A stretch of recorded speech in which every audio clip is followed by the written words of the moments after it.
Selamat pagi. Teman-teman dengar suara saya? Selamat pagi, saudaraku. Kita mulai perkuliahan pada pagi hari ini. Sebelumnya, mari kita membaca basmalah terlebih dahulu. Hari ini kita akan bahas tentang motion and power transmission, gerak dan transmisi daya, penghantar daya. Hari ini kita akan bahas tentang gerak translasi, rotasi, dan Coriolis. Ada mekanisme sederhana dan mekanisme kompleks. Lalu ada macam-macam pemindah atau penghantar daya seperti poros dan gear, chain dan sprocket, belt dan pulley. Lalu kita akan bahas tentang kecepatan, torsi, dan daya pada penghantar daya, khususnya pada poros dan gear. Gerak translasi adalah gerak suatu benda dengan bentuk dan lintasan yang sama di setiap titiknya, dapat berupa vertikal atau horizontal. Vertikal atau horizontal. Nah, seperti pada gambar ini contoh gerak translasi. Walaupun ini ada berbeloknya, tapi dia tidak ada pergerakan di tumbuh tersebut. Jadi tetap dinamakan gerak translasi. Yang kedua ada gerak rotasi, di mana suatu gerakan berputar di setiap tumbuh. Jadi pergerakan seperti rotasi bumi, dia selalu berputar pada sumbunya. Jadi gerak rotasi dia selalu punya sumbu untuk berputar. Contohnya seperti ini. Gaya yang ke bawah gaya berat, gaya yang ini gaya gesek. Lalu yang ketiga ada gerak Coriolis, di mana benda bergerak tampak. Jadi kelihatannya membelok ke kanan, tapi sebenarnya dia lurus seperti gambar ini.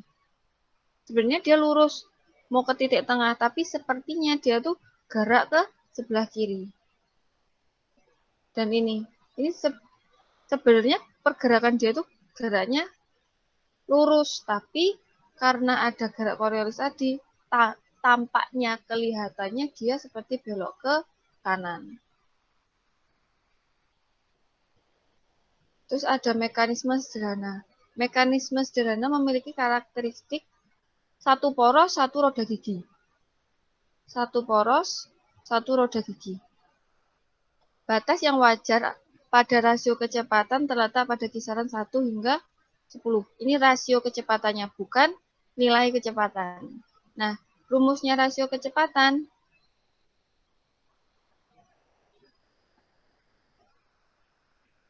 Rumusnya rasio kecepatan yaitu kecepatan keluar dibanding dengan kecepatan masuk. Nah, rumusnya kecepatan atau lambangnya dilambangkan dengan omega. Karena di sini outputnya itu roda gigi keempat, roda gigi pertama, kedua, ketiga, dan keempat. Maka output speed-nya atau kecepatan keluarnya ada di kecepatan roda gigi keempat sebelah sini. Sedangkan kecepatan inputnya ada di roda gigi pertama. Jadi rasio kecepatannya kecepatan output, kecepatan luaran dibanding dengan kecepatan input sebelah sini. Jadi outputnya ini roda gigi input. Maksudnya input itu tadi dia menerima daya pertama atau menerima putaran dari motor kayak gitu. Ini ada poros yang menyambungkan ke motor. Misal ini penggeraknya dari motornya. Yang ini nanti misal buat menggerakkan turbin kayak gitu. Nah, N ini jumlah gigi. Jumlah giginya tiap roda gigi. Jadi rasio kecepatan bisa dicari dengan cara perbandingan kecepatan luaran per kecepatan input atau masukan, atau jumlah roda gigi input dibagi dengan jumlah roda gigi. Maaf, jumlah gigi, bukan jumlah roda gigi. Jadi, rasio kecepatan itu tadi, jumlah gigi, bukan roda ya, jumlah gigi pada roda gigi pertama atau roda gigi input, dan dibanding dengan jumlah gigi pada roda gigi output. Rumus kecepatannya jadi omega 2 itu kecepatan di roda gigi 2 sama dengan roda gigi di roda gigi pertama dibagi dengan gigi di roda gigi kedua dikalikan dengan kecepatan di roda gigi pertama.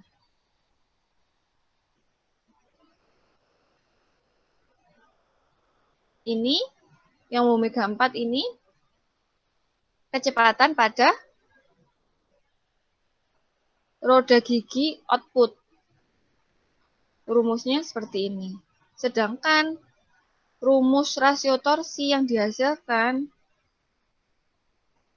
bisa kita cari dengan perbandingan jumlah roda gigi output dibanding dengan jumlah gigi pada input. Jadi kebalikan dengan rasio kecepatan. Kalau rasio kecepatan tadi jumlah gigi pada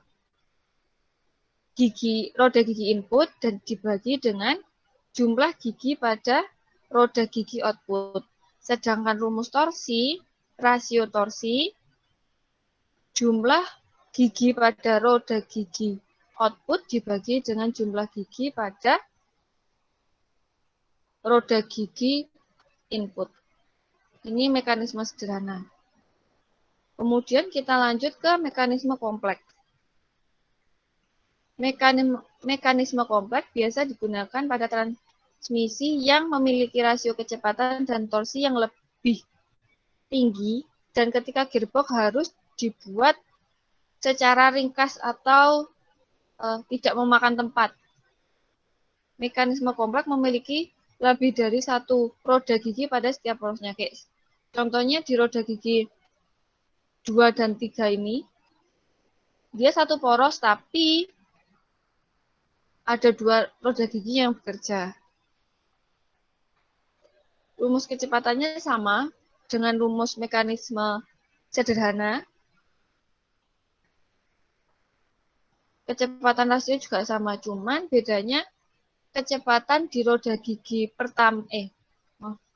kecepatan di roda gigi kedua sama kecepatan di roda gigi ketiga nilainya sama karena dia ada satu sumbu atau satu poros. Oke, kita lanjut penghantar daya selanjutnya yaitu ada poros. Poros adalah suatu bagian yang berputar, biasanya berbentuk penampangnya berbentuk lingkaran dan berfungsi sebagai mengirimkan daya atau gerakan. Ini hal-hal yang harus diperhatikan dalam mendesain poros. Nanti di mungkin semester 4 kita ada cara atau kita akan ada mata kuliah yang mempelajari tentang bagaimana kita mendesain poros, bagaimana memilih material, gimana menentukan stresnya, kekuatannya, patah pada keadaannya bagaimana, analisanya nanti kita bahas di semester 4.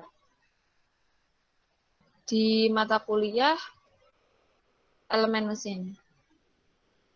Selanjutnya ada roda gigi. Kita sempat bahas tadi di mekanisme sederhana dan mekanisme kompleks. Macam-macam roda gigi ada spur gear, rak dan pinion, bevel gear, sama helical gear. Ada yang terakhir yaitu worm gear. Sering dilihat ya, sering ketemu teman-teman mungkin yang sudah bekerja banyak di perusahaan pasti pakai gearbox buat transmisi antara motor ke mesin-mesin seperti milling ataupun mixing. Selanjutnya kita akan bahas penghantar daya yang lain yaitu chain and sprocket. Chain-nya ini rantai, sprocket-nya yang ada di tengah. Chain adalah rantai yang digunakan langsung dengan cara yang efisien untuk mentransmisikan daya antar poros. Jadi di sini nanti porosnya. Chain-nya ini yang menghantarkan daya dari sprocket satu yang terhubung dengan poros ke sprocket yang lain yang menghubungkan dengan poros yang lain. Ini kelebihan dan kekurangannya menggunakan chain.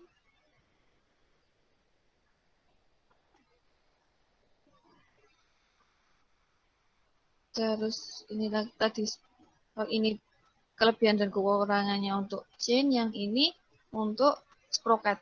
Berprofil seperti roda gigi, tapi dia mengaitkan ke rantai. Meningkatnya jumlah gigi pada sprocket menyebabkan variasi kecepatan rantai akan berkurang. Jadi, semakin banyak jumlah gigi pada sprocket ini tadi, kecepatan si rantainya ini juga makin berkurang.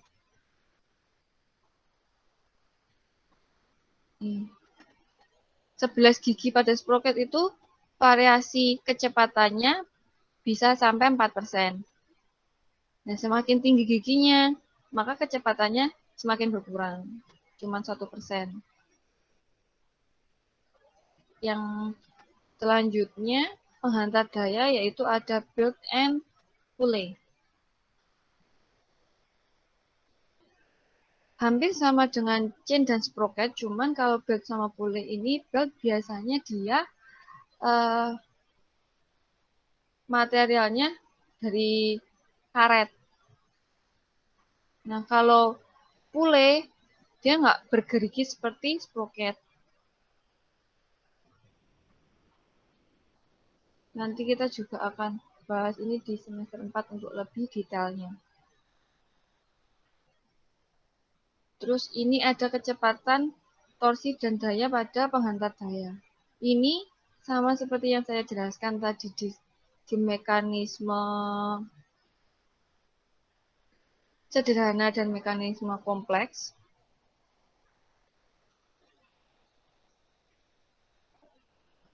Ini juga sama, cuman di sini kita lebih universal, dalam artian lebih umum. Kalau tadi kita bahasnya tentang roda gigi 1, 2, 3, 4. Kalau ini langsung ke roda gigi pinion dan gear. Pinion itu yang kecil, dia pinion itu yang menerima daya pertama dari motor. Kalau gear dia itu yang mentransmisikan dari input tadi ke output.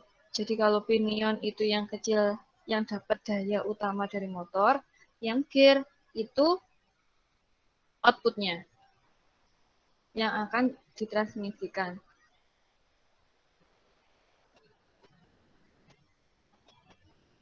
Nah, ini rumusnya kecepatan sebenarnya sama, cuman tadi kan kita pakai gear 1, 2, 3. Kalau ini kecepatan di gear, G-nya itu gear, P-nya itu pinion. Jadi kalau cari kecepatan,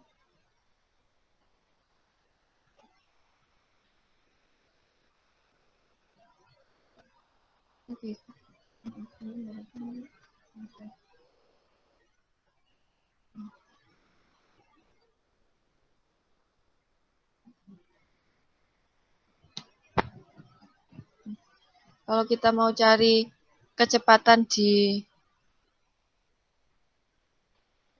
gear-nya output,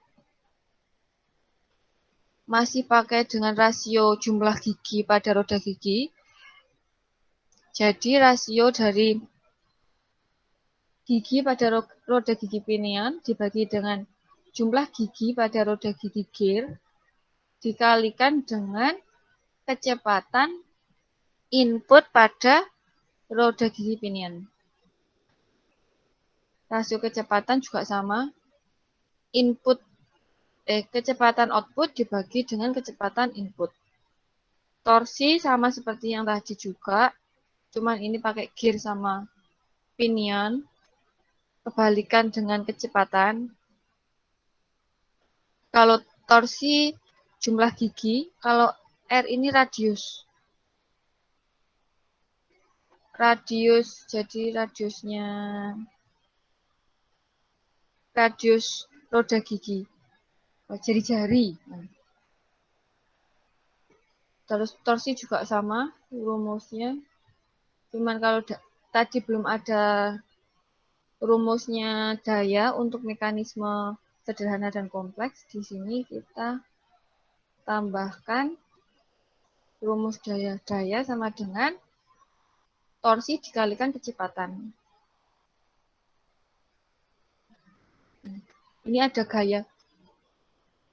Gaya ke atas untuk pada geraknya dia ke searah jarum jam. Tapi kok arah dari gaya tersebut berlawanan arah jarum jam. Karena gigi si pinion ini tadi itu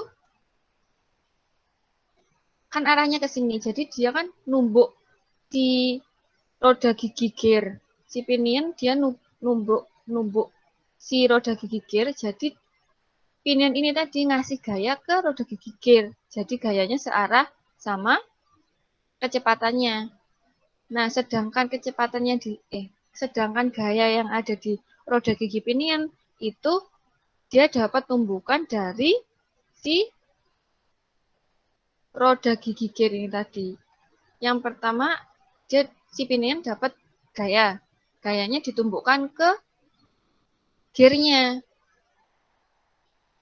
Nah, karena harus ada kesetimbangan gaya juga, makanya gaya yang ada di pinion harus berlawanan arah dengan gaya yang ada di gear. Dari sini ada yang ditanyakan? Bu, berarti itu gayanya ketahan oleh gear ya, Bu ya? Yang gear, pinion ketahan oleh gear, Bu.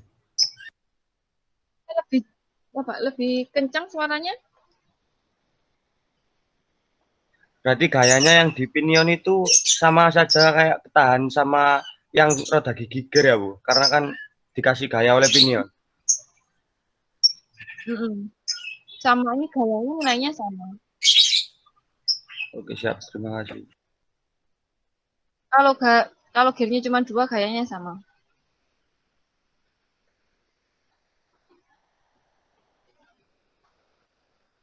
Ada lagi yang lain?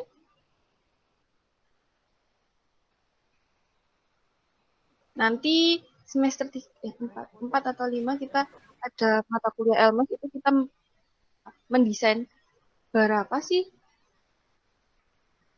jumlah gigi yang harus kita kasih dan ukurannya harus seberapa sih, dan diameter si gearnya atau pinionnya harus berapa kalau kita mau mentransmisikan daya dari motor A ke poros misal si pengaduk kayak gitu. Si pengaduk butuh daya misal 1 horsepower. Nah, kita harus punya motor berapa sih untuk bisa mengaduk si misal ngaduk si adonan lah kalau di pabrik coklat gitu. Nanti di semester 4 dan 5 kita bahas lebih detail. Kalau ini masih pengantar teknik mesin, jadi kita masih istilahnya mempelajari tentang gambaran apa sih nanti yang kita bakal lebih detail mempelajarinya. Gitu.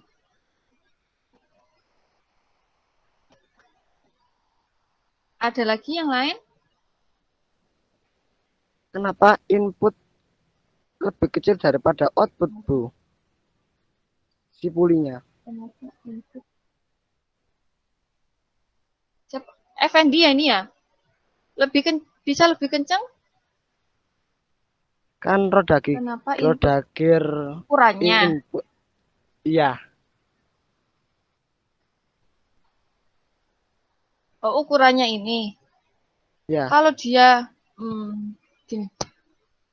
Kalau dia besar, dia gini, gimana ya paling simpelnya. Kalau dia besar, otomatis jumlah roda gigi juga besar. kalau dia besar, jumlah gigi juga dia makin besar. Nah, kalau jumlah giginya besar, otomatis dia akan menyalurkan jumlah putaran yang kecil. Dari sini apa yang dipaham? Ini. Dia Paham, Bu. satu putaran kecil ini, dia bisa berkali-kali putaran. Tapi si besar ini kan cuman, misal ini 3 kali ya, tapi ini cuman butuh 1 kali. Jadi dia nggak bisa mentransmisikan, sedang motor itu tadi kan kecepatannya tinggi. Kalau kita kasih roda gigi besar, nanti yang diberikan ke poros selanjutnya putarannya juga makin sedikit. Sedangkan biasanya kalau kita mendesain sebuah transmisi atau gearbox, itu tuh kita cari motor yang kecepatannya paling tidak harus sama ataupun lebih kecil dibandingkan dengan kecepatan putar yang kita perlukan nanti. Kan motor kan semakin RPM-nya besar, otomatis harganya semakin tinggi. Kalau kita misal kita butuh alat pengaduk ini tadi kecepatannya 400 RPM. Nah, kalau kita, otomatis motornya harus lebih dari 400 RPM.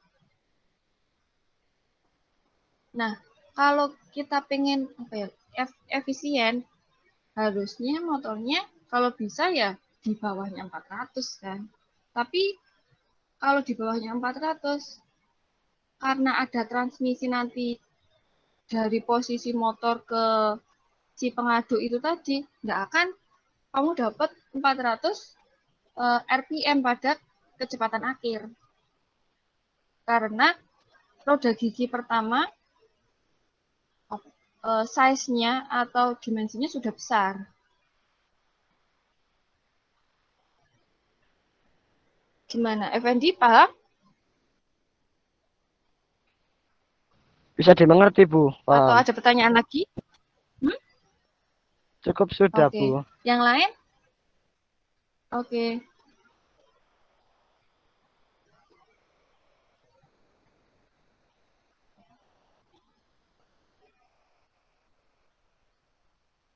Yang lain ada pertanyaan?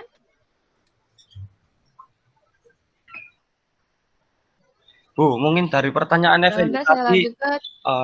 saya Bu. Berarti kalau Pertanyaan roda Effendi giginya semakin besar, berarti secara universal itu akan lebih berat ya Bu ya ke belakangnya. Akan lebih lambat. Oke, terima kasih. Dia akan mengurangi kecepatan lebih banyak.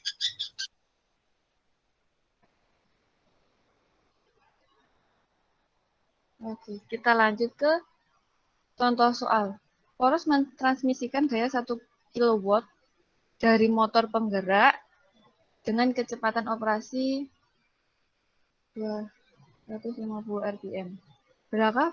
Berapakah besar kecepatan output dan berapa besarnya rotasi yang ditransfer pada poros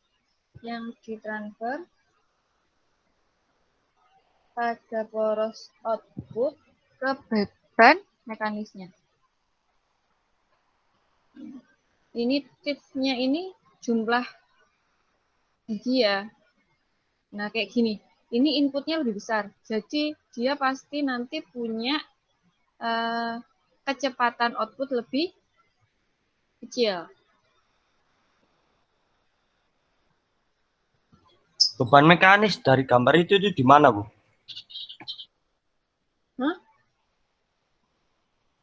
Beban mekanis. Nah, sebenarnya poros ini tadi, ini tuh dia nyambung ke beban mekanisnya. Beban mekanis dalam artian kayak yang pertama ini, input ini kan porosnya nyambung ke motor. Nah, yang output ini, misal dia nyambungnya ke beban mekanis atau dalam artian kayak apa ya, pengaduk kayak gitu loh, paling gampang sih. Ataupun crusher, kan ada yang pernah lihat mesin crusher gak? Crusher itu penghancur. Jadi di tengahnya itu biasanya dia ada eh, poros yang menggerakkan kayak kayak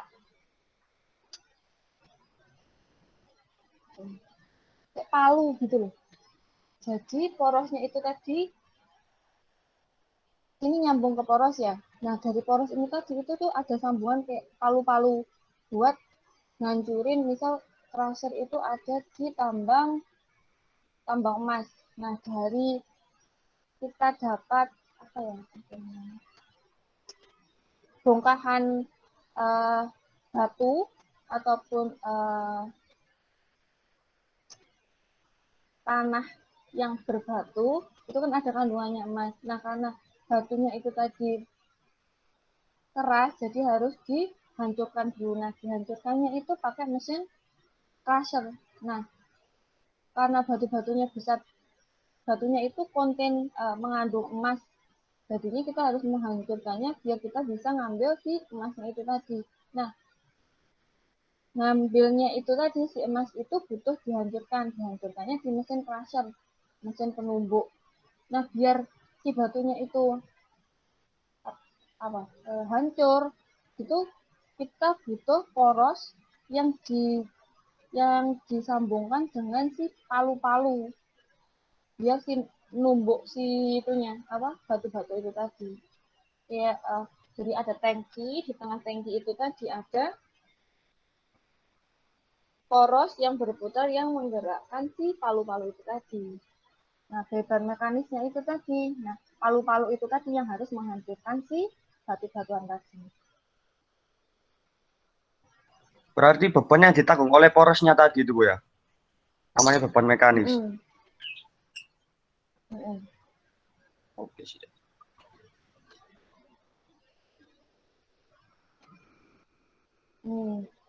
Ini jumlah giginya. Tapi di sini dia ada penurunan jumlah roda gigi. Jadi dia pasti menaikkan putaran dari si motor. Di sini roda giginya kan ada 80. 80 putaran, satu putaran pada 80 gigi tadi ditransmisikan, disambungkan, dikaitkan dengan roda gigi yang mempunyai gigi cuma 30. Jadi satu putaran ini bisa berkali-kali putaran di roda gigi roda gigi 2 ataupun roda gigi gearnya. Kalau ini pinion, walaupun ini besar tapi namanya tetap pinion ya, karena dia penggerak dari motor. Dia pertama kali yang dapat inputan. Kalau yang dapat input itu namanya pinion, yang dapat output itu namanya gear. Kalau kita fokus dua ini pinionnya, ini gearnya. Kalau kita fokus dua ini pinion, ini gearnya.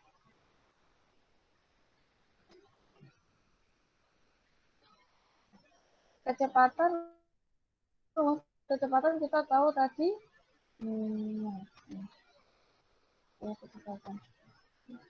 rumus kecepatan roda jumlah gigi pada gigi pertama dibagi dengan jumlah gigi di roda gigi kedua dikalikan dengan kecepatan.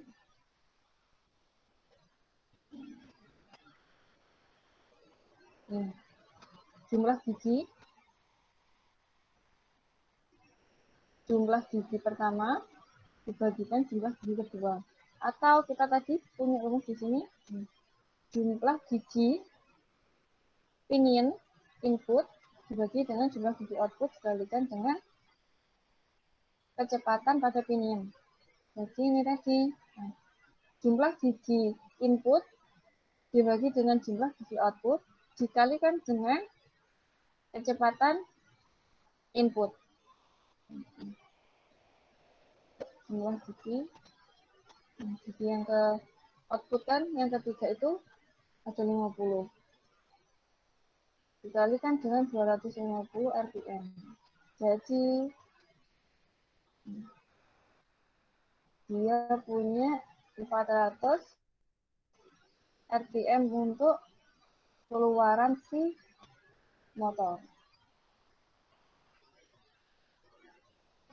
Terus yang kedua, soalnya yang B, berapa bisa torsi? Ini tadi karena dia masih radian per menit,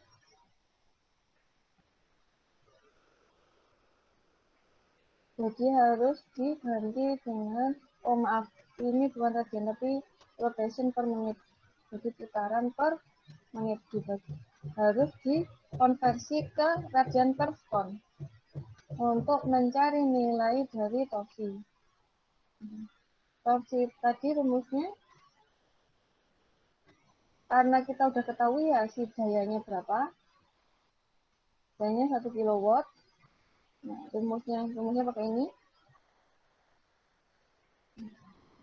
Torsi dikalikan kecepatan sama dengan daya. Torsi dikalikan kecepatan sama dengan daya. Jadinya yang dicari torsi, maka kecepatannya pindah ruas ke sebelah kanan. Jadi daya per kecepatan. Tadi dayanya 1 kW sama dengan 1000 watt. Dibagi dengan kecepatan keluaran, karena torsi yang ditanyakan tadi torsi yang poros output ya. Jadi torsi pada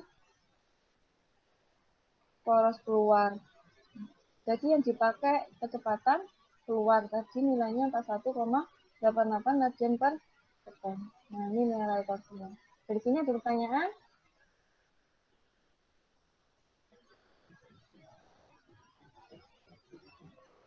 Kalau enggak, ada tugas, ada 3 soal. Tapi soalnya ini ada di slide. Slide sudah saya upload di Pada. Jadi nanti teman-teman bisa download materi di Pada yang ada soal tugasnya, ada 3. Biar nanti teman-teman mengerjakannya ada bayangan. Saya mau bahas istilahnya kasih clue lah. Biar jawabannya teman-teman itu nggak mengecewakan seperti tugas-tugas kemarin.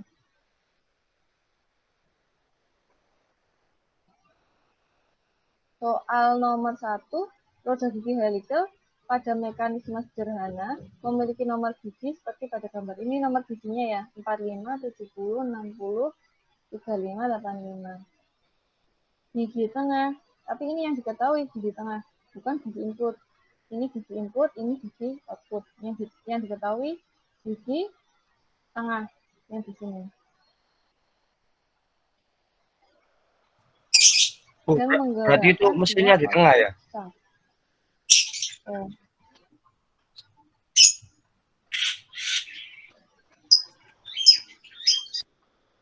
Mesinnya di tengah. Kan yang ini ya, mesin di tengah itu. motornya di tengah. Ya. Ya, motornya di tengah, di input ini output 1, ini output 2. Jadi bisa keluar 2 gaya sekaligus. Teman-teman yang harus, kan porosnya ini nyambung ke motor. Ini kan pasti ada gerakan. Tapi pasti efisiensi. Bebannya juga besar di motor itu tadi.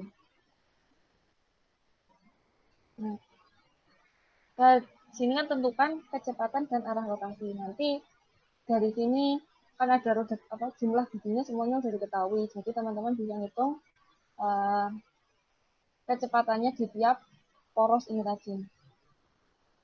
Bisa?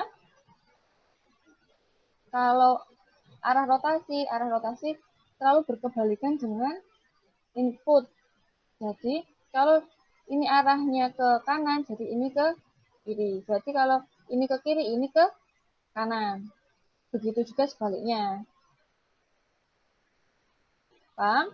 Paham, Pak.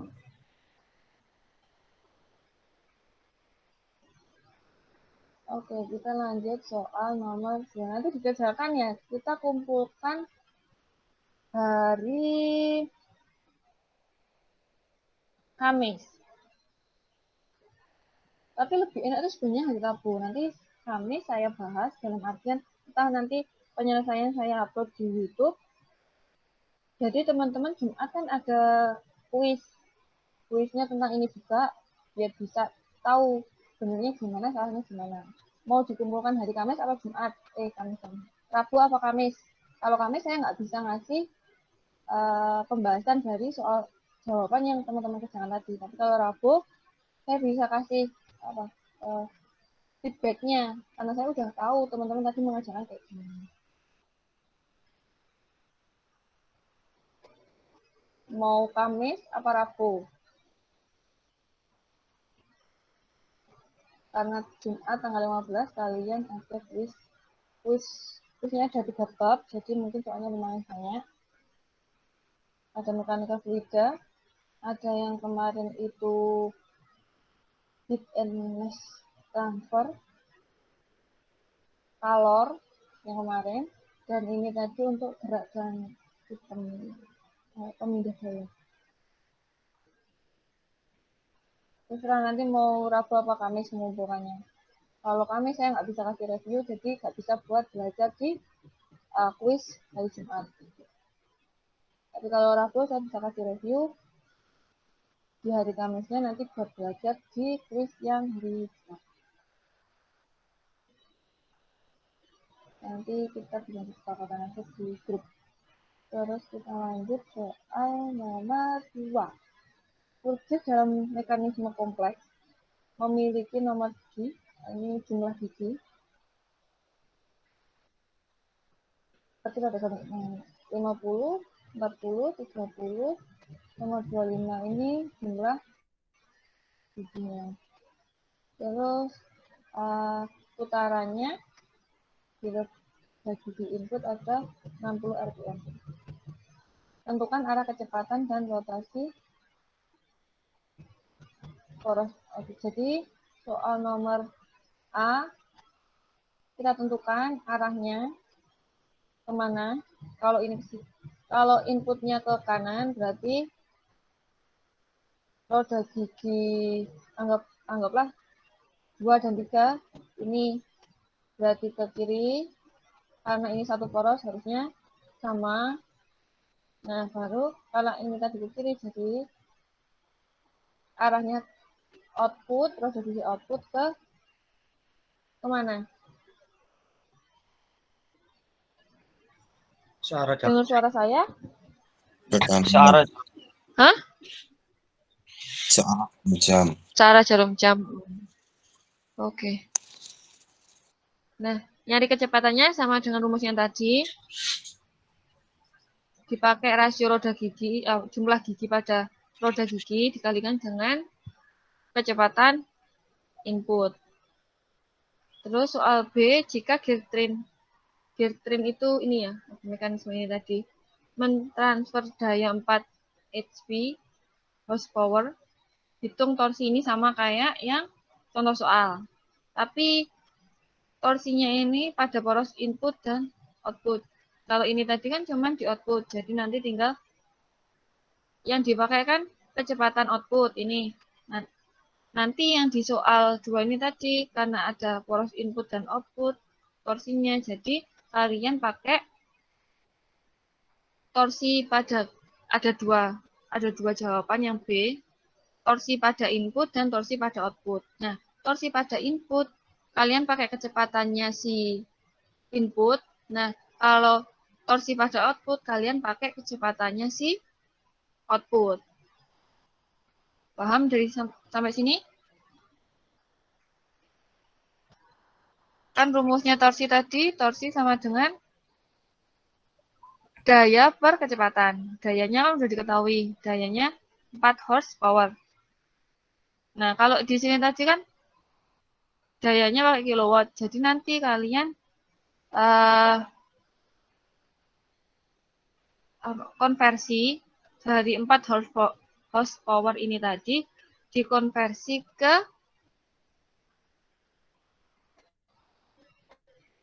Newton meter ke Newton. Atau mau ke watt dulu, ngikutin ini juga bisa. Konversi satuan kayak yang dulu pernah saya ajarkan. Mekanika fluida itu.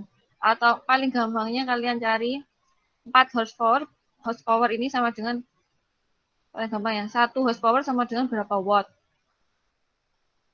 Di Google banyak 1 horsepower sama dengan berapa watt. Nah, nanti kalau kalian udah dapat wattnya, tinggal ikutin ini tadi wattnya berapa, nah, dibagi dengan kecepatan yang kalian dapat ini tadi, kecepatan input sama kecepatan output. Paling gampangnya 1 horsepower sama dengan berapa watt. Nanti kalian dapat 1 horsepower-nya itu tadi berapa dikalikan 4 ini, karena di sini kan soalnya 4 horsepower dikalikan berapa watt tadi dapatnya berapa, terus dibagi dengan si kecepatan tiap input dan output. Sudah cukup jelas menurut saya. Ada yang ditanyakan lagi untuk soal nomor 2? Saya harap nggak ada yang kesalahan ya, karena konversi satuan itu hal yang benar-benar dasar yang kalian harus paham dan istilahnya ngelontok. Soalnya itu pasti dipakai. Kan kalian kalau kerja nanti pasti misal ditanya panjangnya berapa meter. Nah, meter itu satuan kayak gitu loh. Nah, kalian jawab 60. Oh, berarti udah jelas 60 meter. Tapi kalau panjangnya berapa? 60. Nah, kan nggak tahu itu kalian ngomong 60 meter atau 60 kilometer kayak gitu. Nah, jadi nanti kan pasti konversi satuan itu pasti dipakai di dunia kerja juga kalau kalian maksudnya ke engineering. Simpelnya gitu. Oke, kita lanjut soal ketiga. Ini gampang banget, karena ini cuman persamaan. Kalian nggak harus bermain sama angka. Gambar di sana merupakan mekanisme kompleks. Kenapa ini dinamakan mekanisme kompleks? Ada yang bisa jawab?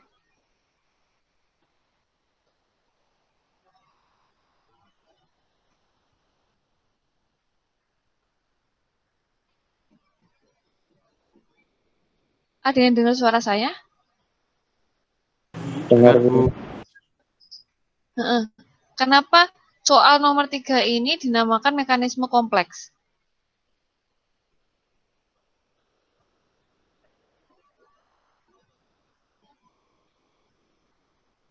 Soal nomor 2 ini tadi juga mekanisme kompleks.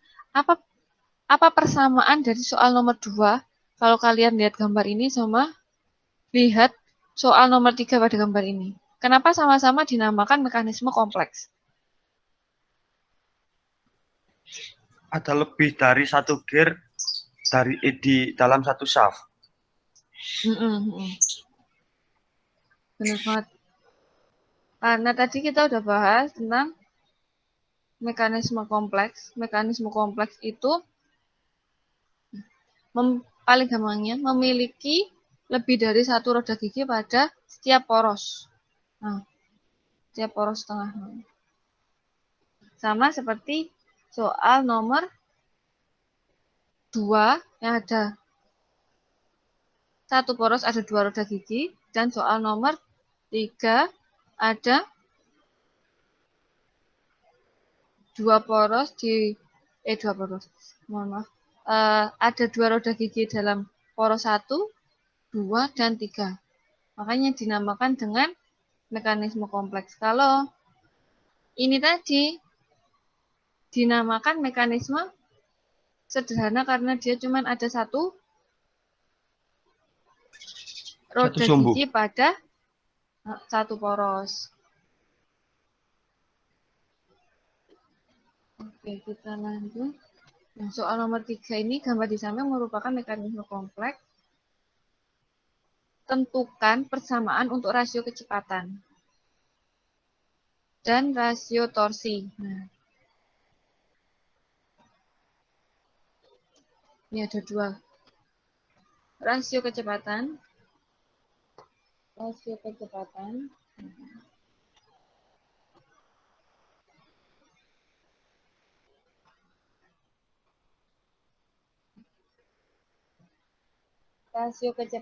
dan rasio torsi. Jadi nanti teman-teman, karena di sini yang diketahui jumlah gigi, tinggal masukin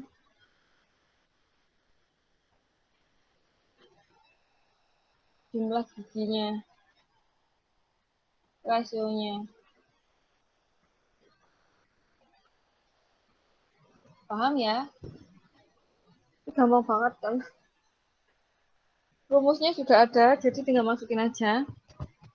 Akan lebih baik jika karena ini kan di rumus ini jumlah gigi input N1 per N8 itu udah jawabannya sebenarnya. Cuman akan lebih baik kalau jawabnya N ini input sama output ini N1 per N2 dikalikan dengan N3 per N4 dikalikan dengan N5 per N6 dikalikan dengan N7 per N8. Ada yang bisa ulang jawaban ini tadi? Ini udah jawaban sebenarnya, tinggal kalian nulis lagi. Dari rasio kecepatan. Ada yang bisa mengulangnya? Sebenarnya N1 per N8 itu sudah ketemu jawabannya, cuma lebih baik lagi kalau N1 dikali per N2 dikali N3 per N4 dikali N5 per N6 dikali N7 per N8. Oke, good job. Benar kayak gitu. Nanti yang untuk yang torsi juga seperti itu. Cuman yang torsi ini tadi output per input. Kalau kecepatan tadi input per output, kalau torsi output per input. Jadi tinggal dimasukkan aja outputnya berapa. Outputnya apa tadi? Kayak misal kayak ini. N2 per N1 dikalikan dengan N4 per N3. Cuman karena apa? Torsi ini sebenarnya tadi kan N8 per N1 juga sama, cuman lebih baiknya juga di